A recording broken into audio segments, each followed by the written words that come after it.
Olá, meu povo lindo, boa noite, tudo na santa paz, tudo tranquilo? Então vamos começar aqui o nosso estudo de língua portuguesa e hoje vamos trabalhar aqui a relação entre textos, discursos, mídias e práticas da cultura digital. Olha só que maravilha, né? Então hoje é bem interessante, né, o nosso estudo de língua portuguesa, análise linguística, trabalhando aqui a relação entre textos, tá bom? Professor Fernando Santos, professor da primeira série do ensino médio, Canal Educação.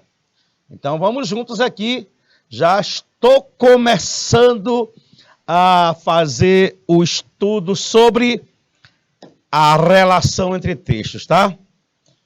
Só vou aqui passar o primeiro slide. Me ajuda aí, por gentileza, a passar o slide. Né? Vamos lá. Né? Vamos ver se a gente consegue aqui. Pronto, tá aí. A relação entre textos. Tá aí. Pronto.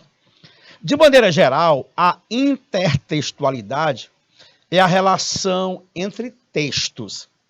Com certeza vocês já viram, né, um texto que de imediato você é colocado a imaginar um outro texto. É como se você já tivesse visto algo sobre. Sim ou não? Já. Um texto lembrando o outro? Sim.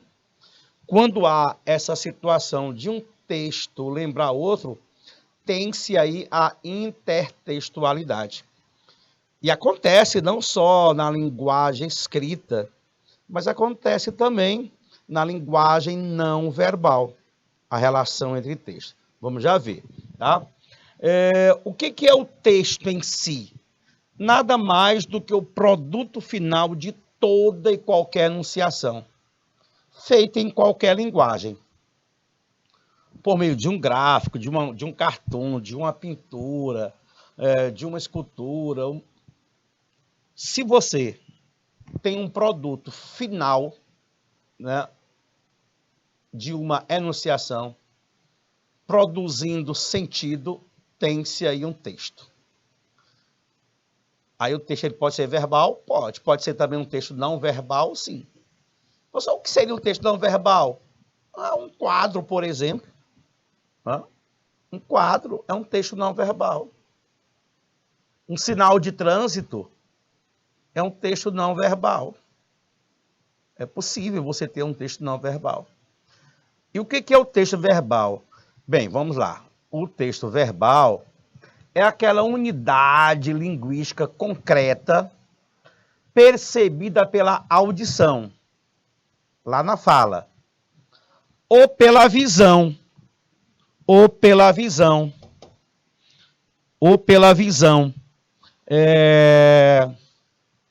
quando você trabalha com a escrita. Não, pode voltar. Isso, na escrita. Eu quero que venha aqui para eu te mostrar uma coisa. Né? Que tem unidade de sentido e tem intencionalidade discursiva. Tá? Então, se o texto apresentar um sentido, né? Um sentido, ele é um texto verbal ou não verbal. Produzir o sentido, você vai ter lá, né, um texto. E esse texto nada mais é, o texto verbal, do que uma unidade linguística concreta, percebida pela audição ou pela visão. Tá? E todo texto apresenta uma intencionalidade discursiva. Você, quando escreve um texto, você precisa, né, de uma intencionalidade. Você só produz um texto com uma determinada intenção. Tá bom? Então vamos lá, mais um pouquinho. Vamos passar aqui. Eita, que hoje aqui o negócio está complicado. Vamos lá. Já foi, voltou. Texto é tudo aquilo que significa dentro de um processo comunicativo. Nesse sentido, uma pintura, um filme, podem ser textos. Porque eles atingem determinadas intenções comunicativas.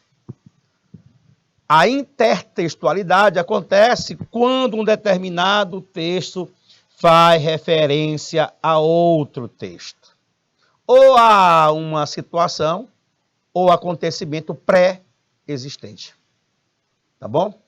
Lembrando que essa referenciação ela pode ser clara, né, explícita ou implícita. É possível você ter isso.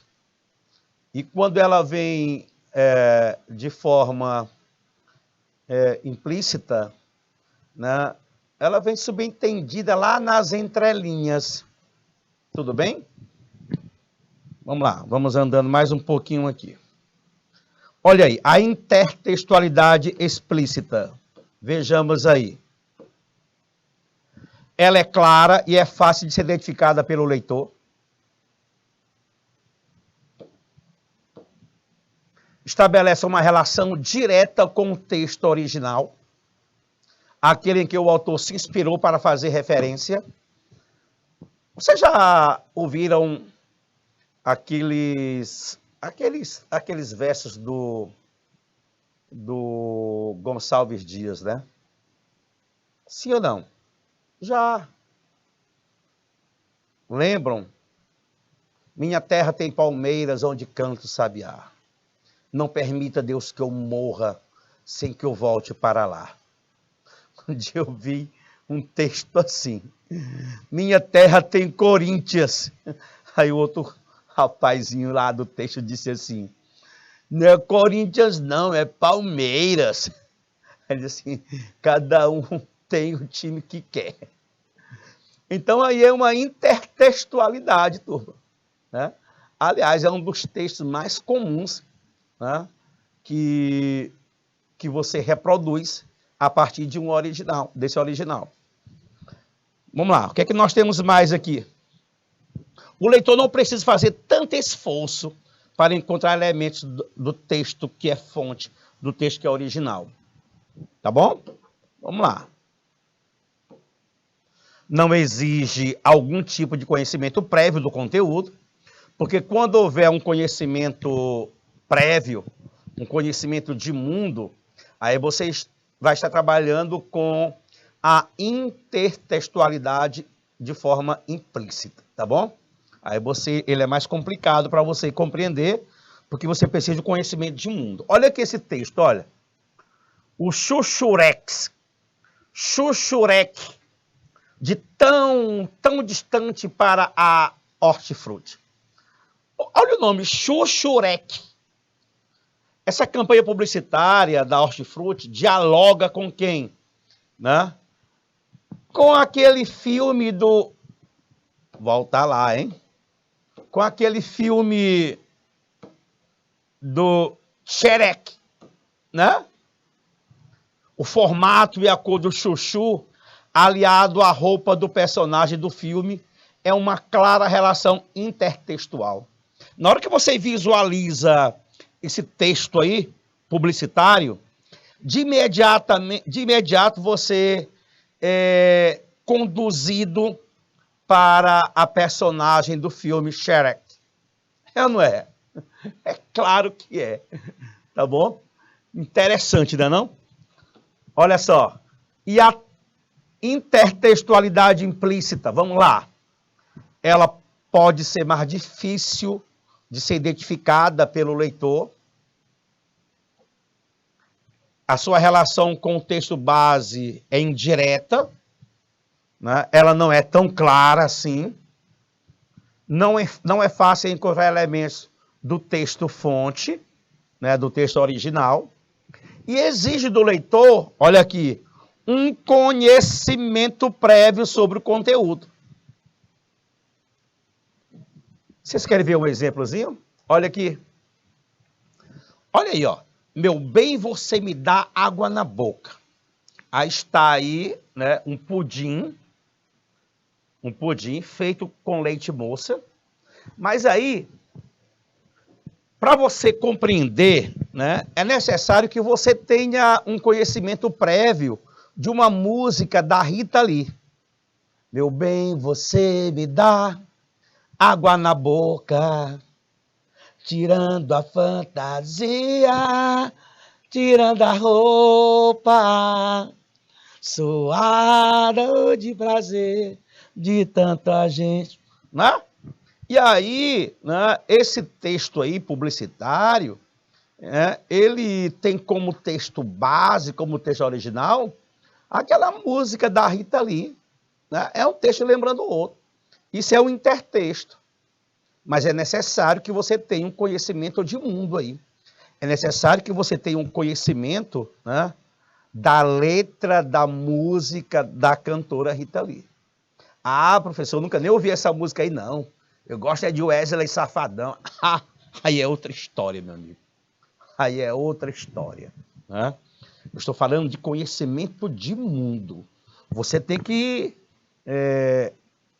ter um conhecimento, né, de tudo que ocorre ao seu redor, tá? Você pode até nem gostar da Rita Lee, do Caetano Veloso, do Chico Buarque, Roberto Carlos, mas em alguns momentos é necessário que você tenha um conhecimento sobre esses elementos, porque você poderá estar diante de um intertexto, e isso vai depender, né, do seu conhecimento. Tranquilo? Vamos lá. Alguns tipos de intertextualidade. Existe o intertexto por meio de uma paráfrase, por meio de uma paródia, ou de uma referência ou alusão, né? Pessoal, eu não sei o que é paráfrase, eu não sei. Eu não sei. Leia bem para mim. Intertextualidade temática em que o novo texto reafirma outro, com estrutura e estilo próprios. Ah, então, quando você tem a paráfrase, é uma reescritura, mas com a sua forma, né? Com a reprodução, né, a partir, né, das suas próprias palavras. Essa é a paráfrase. A paródia é aquela alteração temática do texto base, né, e geralmente é associada à ironia e à sátira. Você pega aquele texto original, né, e aí você cria um outro texto, mas de forma irônica ou satírica. Aí é paródia. E o de referência ou alusão? Bem, aí você vai ter o emprego de características secundárias do texto-fonte, em que o novo texto sugere alguma interpretação, alude a algum acontecimento ou personagem. Olha o exemplo aí. Será que eu salguei a Santa Ceia para ser tão criticado assim por você? Aí é um exemplo que se refere a quê, turminha? Né? Ah, professor, a Santa Ceia. Jesus Cristo aí com os apóstolos todos, né? E aí, para você ser criticado assim, só se você foi, né, a pessoa que cozinhou tudo, fez a comida lá para aquela ceia, e você salgou tudo. Aí você foi recriminado por todo mundo. Então, você só vai poder compreender essa frase aí se você tiver um conhecimento, prévio. E, claro, esse texto aí vai fazer referência a um outro que você deve ter o conhecimento. Tá bom? Pronto. Olha aí, referência à ceia que Jesus Cristo realizou com seus discípulos. Os discípulos. E aí, eu aproveitei para falar um pouquinho, só um pouquinho mesmo, sobre a cultura digital. Né? Hoje, nós, enquanto alunos, professores, elementos que trabalham com a educação, é praticamente impossível você não estar inserido nesse processo da cultura digital. Se você pegar, por exemplo, esses 2 últimos anos, nós tivemos aulas, né, praticamente por meio da cultura digital. Professores, alguns que não conheciam nada dessa mídia, né, tiveram que se adaptar, tiveram que se rebolar. Professor que tinha medo de pegar num computador, tiveram que fazer um treinamento, né, rápido para poder utilizar essa ferramenta, a fim de que os alunos pudessem receber as aulas, já que o professor não podia ir até a escola, nem a escola receber também os alunos, eles tinham que assistir a aula de alguma forma. E qual foi o recurso? Olha aí. A cultura digital, que é um conceito que descreve a tecnologia e a internet, né? E estão moldando a maneira como nós nos comportamos, pensamos, nos comunicamos e interagimos na sociedade, né? Basicamente, quando você sai, esquece o seu celular em casa, parece que o mundo desabou, né? Parece que o mundo desabou. Antigamente, se você tinha um irmão, né, que foi embora lá para São Paulo, você só sabia notícia dele de 3 em 3 meses. Sua mãe mandava uma carta para ele, a carta passava um mês para chegar, depois de um mês ele respondia a carta e era outro mês para chegar aqui a resposta. Se houvesse, por exemplo, um problema com ele de saúde e você tivesse que correr para lá para socorrê-lo, já era. Não daria tempo, né? Então, hoje você se comunica com alguém que mora a não sei quantos mil quilômetros distante de você. Você digita bem aqui no seu celular, rapaz, não dá um segundo, a figura já está do outro lado respondendo para você, né? Então, essa tecnologia, ela é imprescindível para todos nós. Estamos falando de cultura digital, tá? Não cabe mais nesse mundo alguém que não conheça a cultura digital. Rapaz, até os nossos avós já estão aqui, ó, ligados no celularzinho, né? Falando pelo Instagram, WhatsApp, né? E-mail. Não é verdade? Hein, galerinha de São Pedro do Piauí, Lagoa do Barro, Joca, Dom Inocêncio, Colônia do Gurgueia, São Pedro do Piauí, tudo lindo, né? Vamos andando mais um pouquinho. Olha aí. O avanço possibilitou inúmeras contribuições para a sociedade, transformou o mundo e a forma como interagimos nele. Está aqui, né?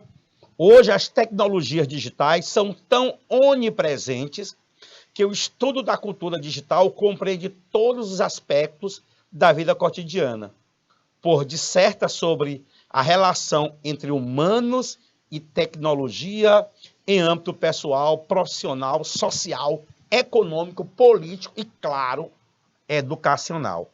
O canal Educação é um dos maiores exemplos, né, desse avanço tecnológico. Não é verdade?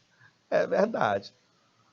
Basicamente, né, o ensino no Piauí, né, nesse período de pandemia, ficou aqui, ó, centralizado no canal Educação. Todo mundo assistindo as aulas aqui por meio do canal Educação, né? E galerinha linda, vamos continuar, hein? Vamos aqui, ó. Transformação digital é a integração da tecnologia digital em todas as áreas de uma organização, tá bom? É necessário que a gente saia daquele status quo.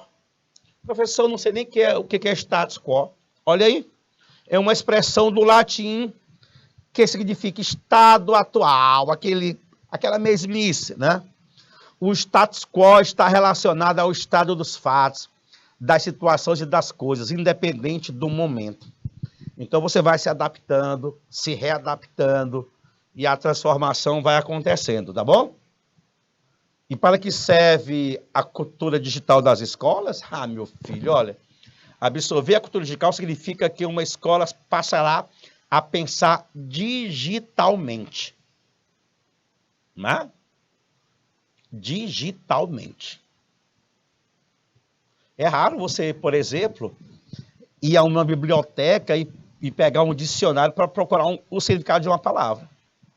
O que você faz? Você pega o seu celularzinho, você pega o seu celular e aí ratificar significado.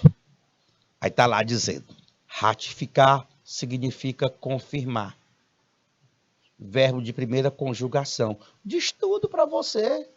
Diz tudo, tudo rápido. Né? Você faz até provas por meio, né, do mundo digital. Ah, professor. Lá na universidade tem professor que diz assim, olha, tal hora eu vou abrir aqui o link, você vai entrar e eu vou colocando as questões. Eu coloco, você tem 2 minutos para responder a primeira questão. Aí depois de 2 minutos eu tranco, já era, acabou. Se não respondeu, bem, se respondeu, ok. E vai para frente. É o mundo em que nós vivemos. Vamos andando aqui mais, ó. Vou andando mais aqui. Quais são as características da cultura digital? Aumento das possibilidades de comunicação e produção da informação. O que mais? Onipresença da tecnologia na vida pública e privada. Velocidade e obsolescência. Perdão. Maior transparência e vulnerabilidade. Quais benefícios a cultura digital pode trazer para a aprendizagem dos alunos?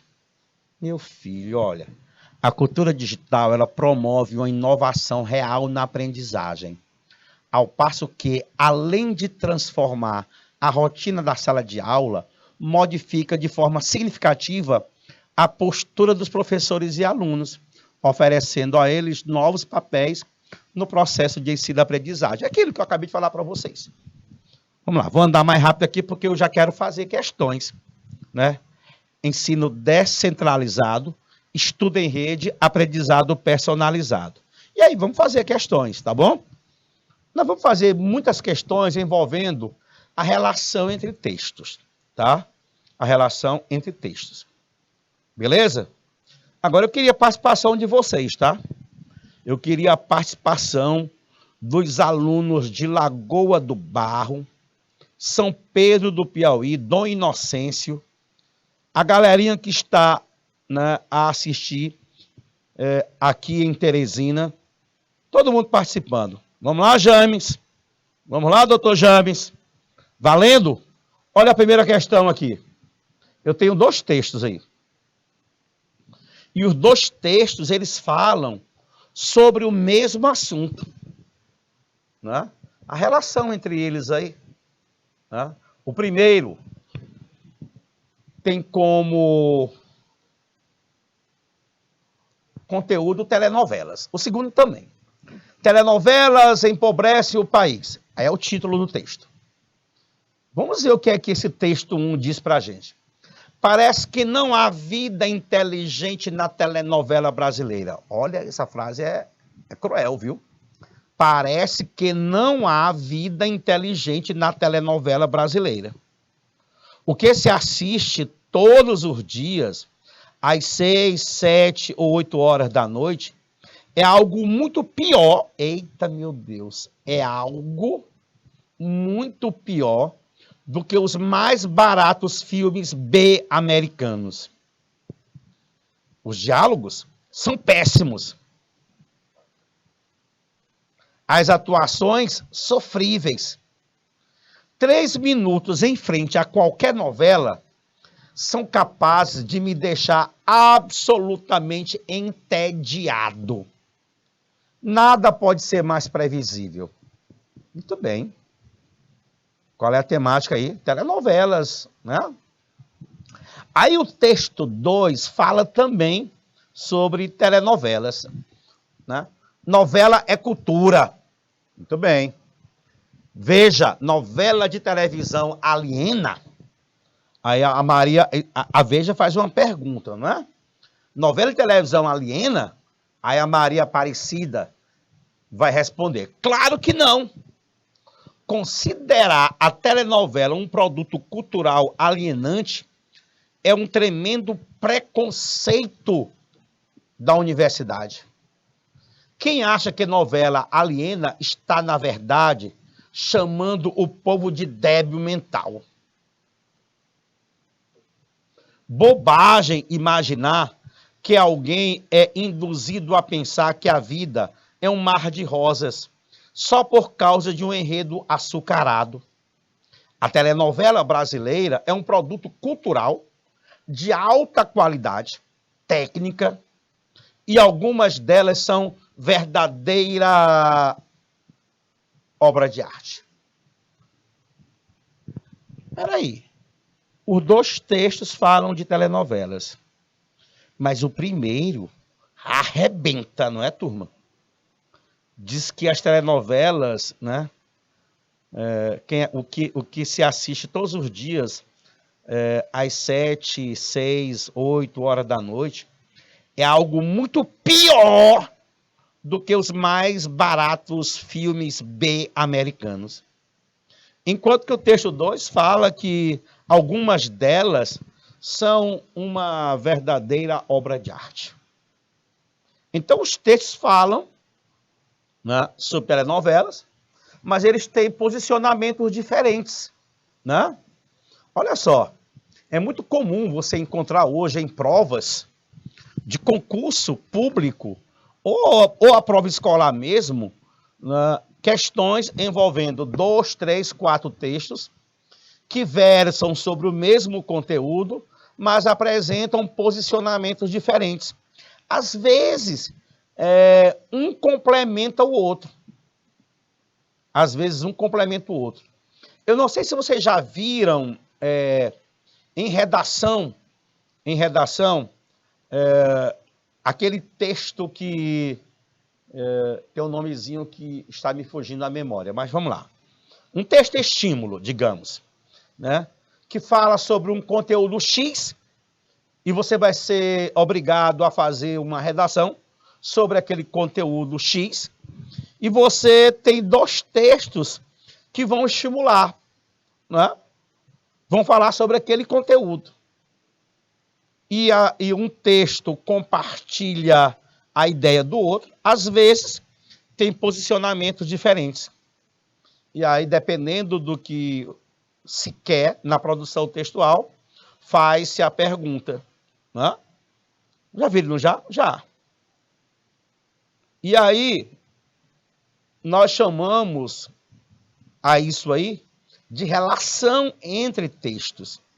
Portanto, quanto ao tema telenovela presentes lá nos 2 textos que nós acabamos de ler, o que é que nós temos? Nos textos 1 e 2, encontra-se a mesma opinião? Não. Que mesma opinião? Se o primeiro fala de telenovelas, né, piores do que os piores filmes B americanos, então, e o outro elogia, então nada com a mesma opinião. Letra B. No texto 1, compara-se a qualidade das novelas aos melhores filmes americanos. Oh, meu Deus. Aos melhores não, aos piores filmes B. Letra C. No texto 2, algumas telenovelas brasileiras são consideradas obras de arte. Opa! Isso aí está lá no final do texto 2. Vai ser a resposta da questão. Letra C. Tenha medo? Não, pode marcar. Lá na letra D, diz o seguinte: no texto 2, a telenovela é considerada uma bobagem. Não. Isso aí quem fala é o texto 1. Então a resposta é a letra C de casinha. Vamos para a próxima. Mais 2 textos. Relação entre eles, tá? Horas a mais, horas a menos. Está em transmissão no Senado o projeto de emenda constitucional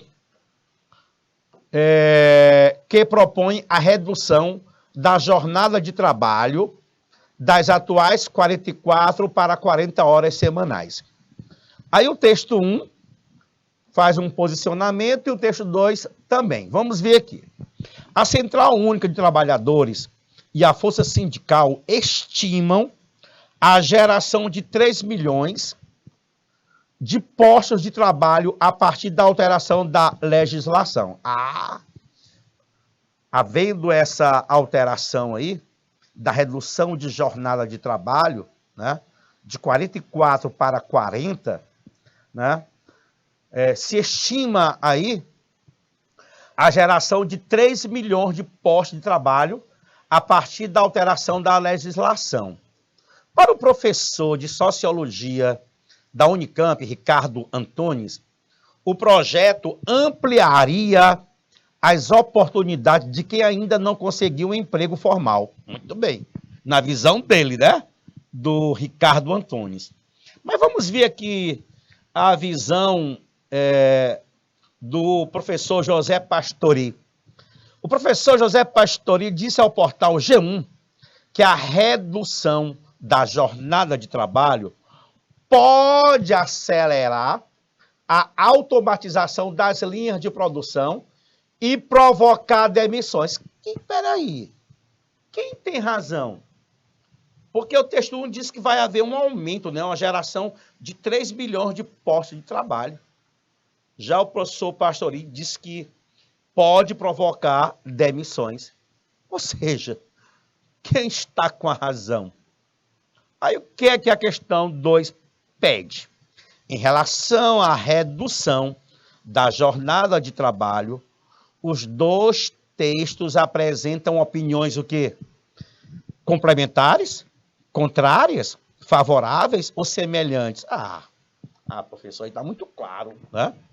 Está muito claro que são posicionamentos contrários, né não? Contrários. Letra B de bola.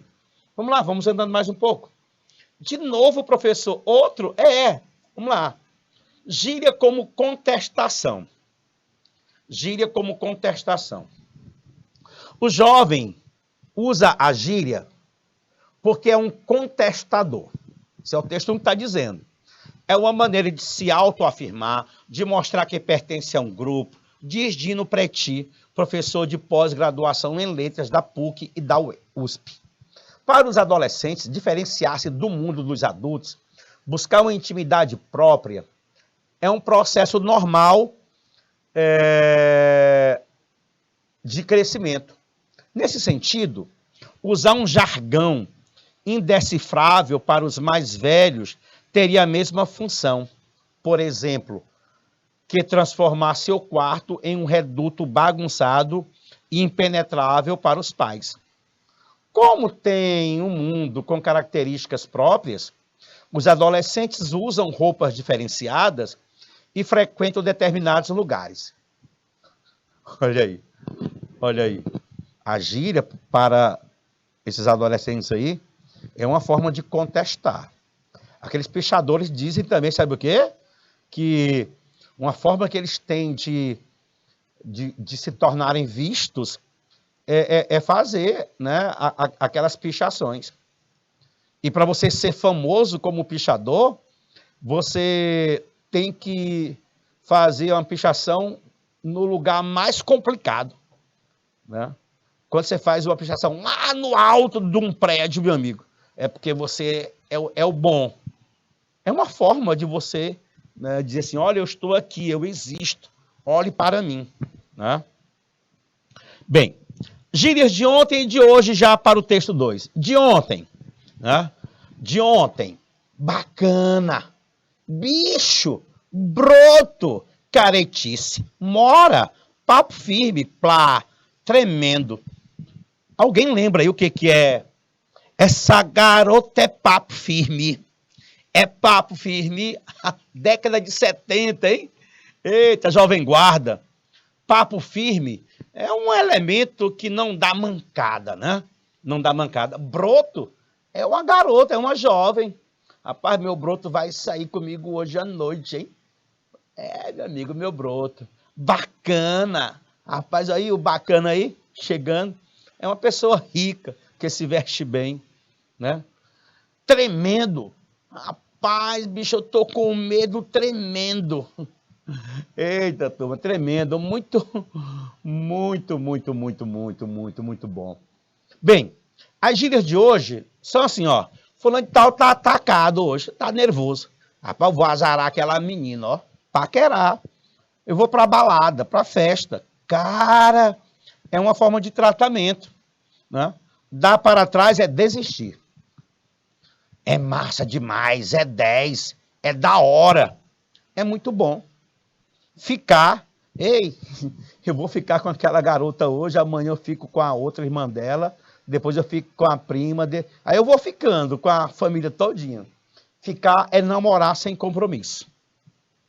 Rapaz, esse professor Fernando é saradão, hein? Você está dizendo que é a pessoa que tem um corpo trabalhado. Coisa nenhuma, Fernando, né? Mas é isso.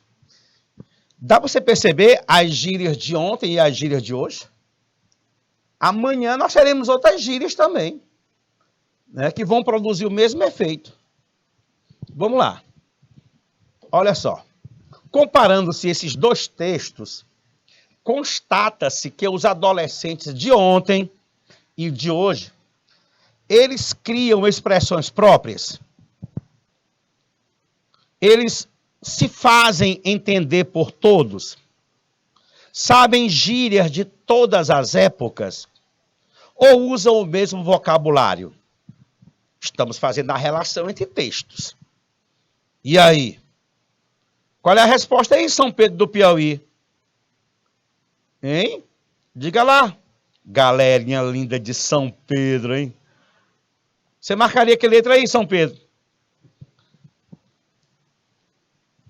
Letra, que letra? Estou aguardando agora São Pedro me responder, hein?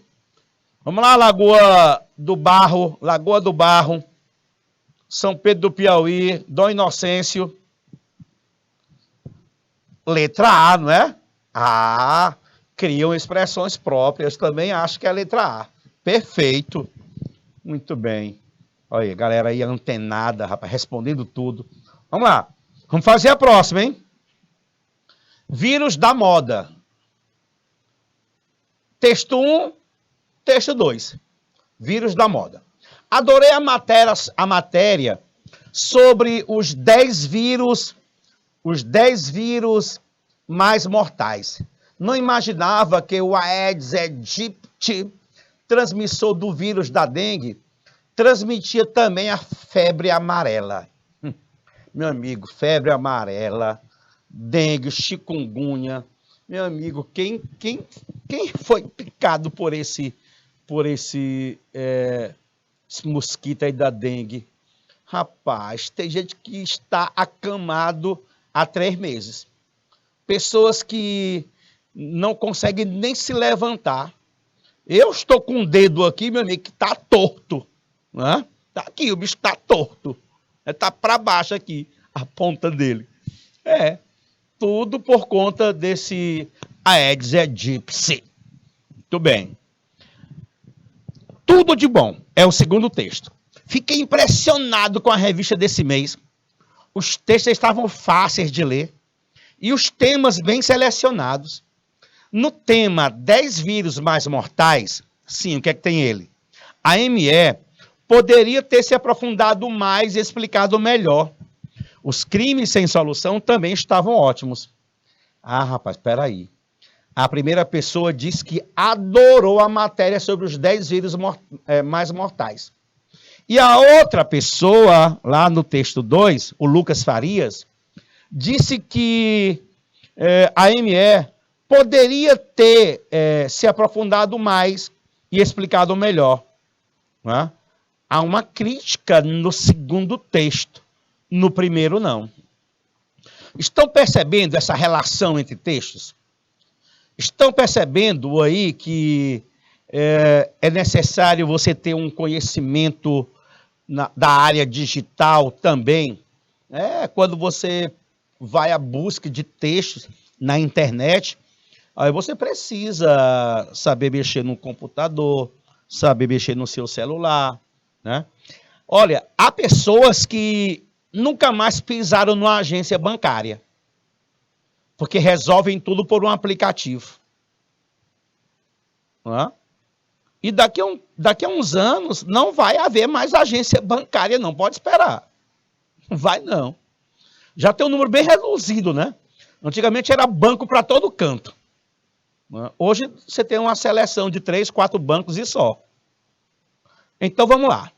Então, em relação à matéria, os 10 vírus mais mortais, percebe-se que, letra A, os autores das 2 mensagens desconheciam a matéria? Não, eles conheciam. B, os autores das 2 mensagens elogiaram bastante a matéria? O primeiro sim, mas o segundo não. O autor da mensagem do texto 1 ofereceu sugestões à revista? Não. Aí foi o do texto 2. E letra D, o autor da mensagem do texto 2 fez críticas à matéria. Não tenha medo de marcar a letra D, não. Pode marcar a letra D. Letra D de dado. Perfeição total. Tá? Agora, nós vamos fazer a última questão, tá? Da aula de hoje. A última da aula de hoje. Queria fazer mais, muito mais, mas o tempo não nos permite. Boa notícia. Estresse faz bem. Seu chefe vai ficar feliz. Realizar tarefa estressante, como cumprir prazos de um trabalho sob pressão, pode fortalecer o sistema imunológico. A conclusão está numa pesquisa da revista Psychophysiology, que avaliou voluntários em situações de estresse. Uma delas consistia em decorar algo e fazer um teste de 12 minutos. Resultado, houve aumento de imunoglobulina, substância de defesa do organismo. Aí o texto 2 diz o seguinte, má notícia, estresse é igual a cigarro. Aqui é boa notícia, estresse faz bem. Um estudo realizado pela Universidade de Harvard revela um dado alarmante sobre as mulheres que sofrem com o estresse no trabalho. Elas podem, a médio prazo, ter a saúde afetada de forma tão devastadora quanto aconteceria se fossem fumantes.